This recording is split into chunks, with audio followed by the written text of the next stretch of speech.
Hello, I'm Kathy Canal with MusicWorks Publications, and I started this journey as a music therapist back in 1969 as a freshman music therapy student. And my colleague, Delinda Henry, also has vast experience in music therapy. She has also raised three youngsters with special needs to adulthood, and I've known some of my friends here in music therapy where I'm working now for almost 34 years. So we've seen the long-term impact of music therapy on the lives of our friends with special needs, as well as their families and caregivers and teachers.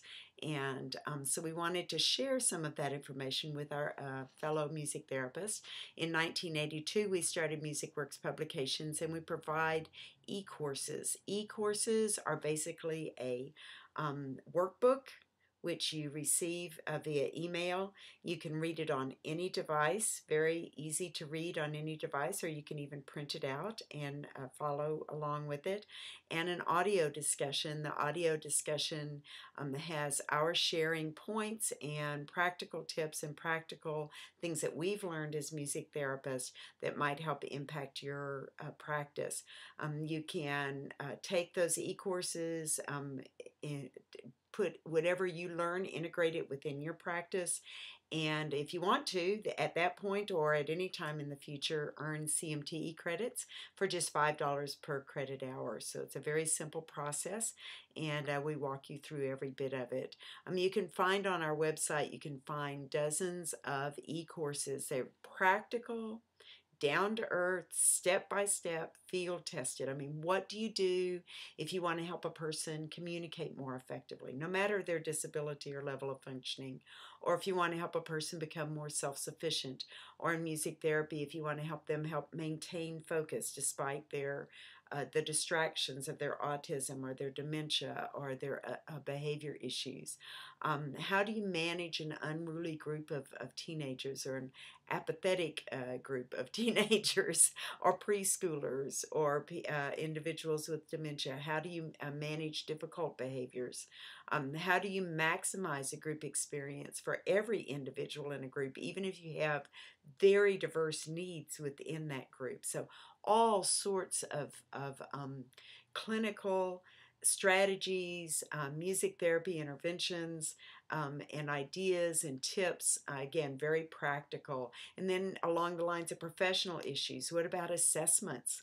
How do you develop an assessment if your clinic, if your agency requires you to do so? What elements should you consider? And then once you have the assessment, what do you do with it? How do you help use the assessment to help impact your music therapy services for a person? What about ethics and documentation? And how do you balance your professional priorities? And how do you move forward in your career, doing what you want to do and doing what maximize your gifts and your interests and your talents, and while at the same time making money?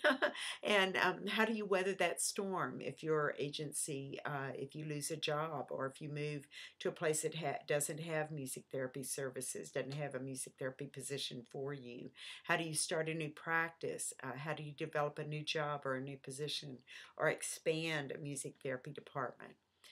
There's so many things that we need to know as music therapists, and we can't know everything. And so our e-courses at MusicWorks Publications help you develop and learn and think through and work through and come up with some solutions and listen to some options from other people. And it helps you maximize your practice, your professional work, and it helps you utilize music in a way in music therapy that helps maximize the potential of each individual with whom you work, and also to enhance their quality of life. So we encourage you to check in with any of our courses and send us an email if you have any questions or comments.